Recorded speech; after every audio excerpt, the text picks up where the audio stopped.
Gambia Radio and Television Services. Welcome to the news at 10, and we begin with the headlines. Cabinet meets to discuss the Gambia's response to the massive crop failure affecting the Sahel region. The Gambia Emergency Agricultural Production Project doles out farm inputs to rural farming communities. A lone U.S. soldier goes on a rampage, shooting dead 16 Afghan civilians in cold blood. And the Israeli military and Palestinian militants continue their recent round of tit-for-tat attacks. These and other stories coming ahead in the news. I am Fatou Kamara.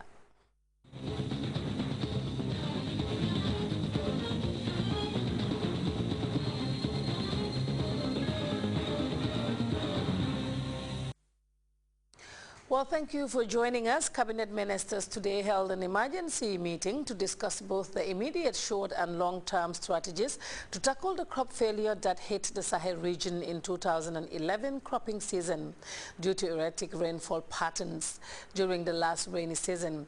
Countries within the sub-region suffered massive crop failure. It is against this background that the ministers met to map out a way forward for the Gambia. The sitting was presided over by His Excellency the President, Sheikh Professor Alhaji Dr. Yahya Jammeh. The ruling Alliance for Patriotic Reorientation and Construction, APRC, has denounced what it calls the use of the party as a platform by some prospective independent candidates to launch their election bid in the forthcoming legislative election. A media release from the Office of the Secretary General states, following the recently concluded nomination for the 2012 National Assembly elections, it has come to the knowledge and understanding of the APRC party leadership that a certain number of candidates from APRC party have been nominated to contest on an independent ticket. This action, the dispatch adds, violates the APRC rules and regulations. The release states that there is nothing like an independent APRC party candidate, stressing you are either an APRC candidate or an opposition, and asks the national party leader and secretary general wishes to inform party supporters and the general public at large that the following APRC members contesting as independent candidates in the upcoming parliamentary election slated for March 29, 2012 have been expelled from the party with immediate effect. Babukar Mbai Mane, Banjul South, Hadijatu Forbes, Banjul Central, Momodou Ai Cham, Joshua, Kanifing Municipality, Abdou Sane, Foni Jarol, West Coast Region, Usman Nyasi, Foni Bondali, West Coast Region, Pamodu Njai, Upper Nyomi, North Bank Region, Alkali Sala, Jara Lower River Region, Keba Yoromane, Janjambura, Central River Region, Omar Top, Lower Fuladu West, Central River Region, Mohamed Tambura, Lower Fuladu West, Central River Region, Mohamed Ngasi, Basse, Upper River Region, Demba Sambu, Nyani, Central River Region. APRC supporters, the release ads, are being reminded that voting for any independent APRC candidate is the same as voting for the opposition, and it will be a great disappointment to them. After having massively voted for His Excellency the President in the recently concluded presidential election, to vote for the opposition or an independent candidate who could not be able to bring any meaningful development to their constituencies as a member of parliament. The Independent Electoral Commission, IEC, is being notified of this new development and is requested to deregister or disqualify any independent candidate under the banner of the APRC party. The dispatch adds these candidates, the release continues, are barred from using the APRC color, symbols or materials for His Excellency the President's name anywhere, anytime by the same token. The party wants its esteemed loyal members and supporters to desist from associating with these candidates and report them to the party secretariat for appropriate action, which may include expulsion.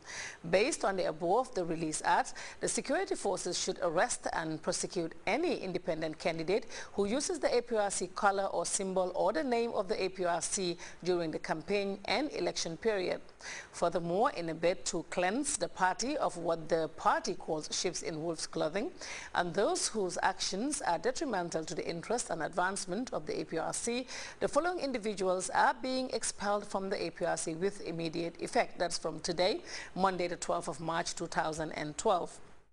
Aji Louis Diop, Alaji Abu Jallo, Aji Kendaka Sise, Manu Kumba Williams, Sheikh Cham, Kofi Harris, Pasane, Lamin Fati, Alaji Tamu Nyang, Aji Binta Sonko, Fatu Ture Jaja, Ya Ramambai, Awanyimbi Njai, Jalel Boy, constituency chairman of the Upper Fuladu West. The release ends. Messages of goodwill have been flowing in at State House, and the latest comes from the King of Saudi Arabia and custodian of the two holy mosques, Abdullah bin Abdul Aziz Al Saud. And the message states, "We acknowledge receipt of your message of condolence on the demise of our brother, His Royal Highness the Crown Prince, Prince Sultan bin Abdul Aziz. May he receive Allah's mercy. Indeed, when thanking you for bountiful sentiments and good wishes, we pray that Allah Almighty bestow his divine rewards of the service he has rendered his country upon him.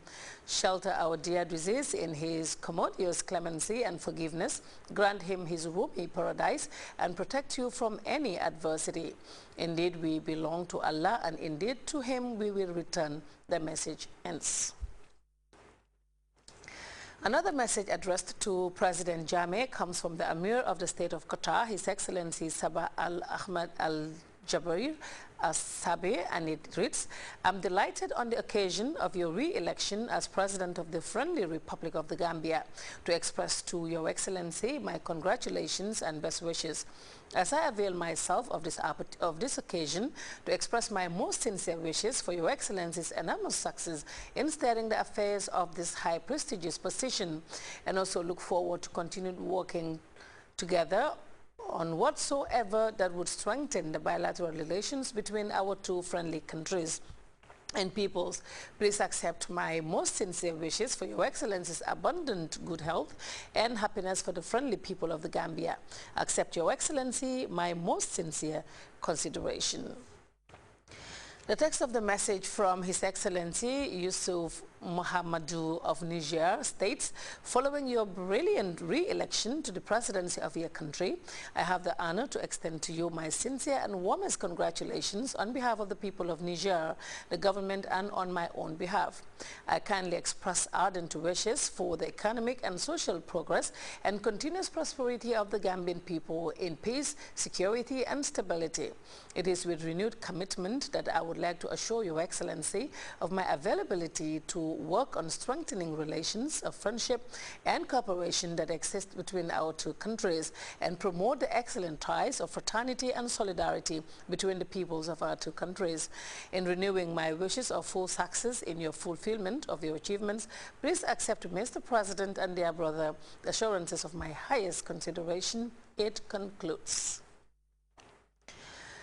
Last year's erratic rainfall in the Sahel region and its impacts on the lives of Gambian farmers have been the subject of discussion between the Vice President, Dr. Aissatou Njie Saidi, and the Deputy Director General of the Food and Agriculture Organization.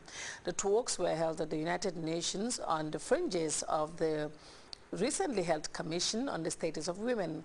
Farmer Fofana tells us more about that and other meetings, including the one with the UNFPA bus.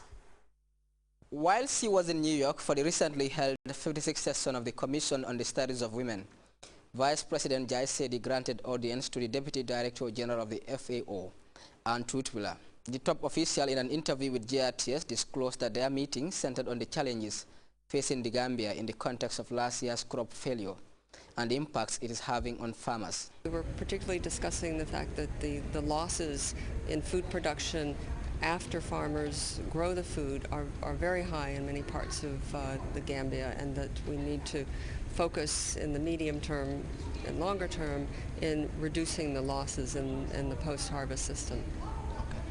What do you have, any plans do you have right now to help mitigate that losses? Well, as we discussed with the Vice President, we will take this request back, and we will look at working with FAO, with the people in FAO who are experts on post-harvest losses, and also connecting with the group that is specifically working on the crisis in the Sahel. Madam Njie Saidi, who is also in charge of population matters, and some members of our delegation also called on the Executive Director of the UNFPA. Aside from thanking the UNFPA for its support to the Gambia over the years, they talked about a host of important things. We want more resources We still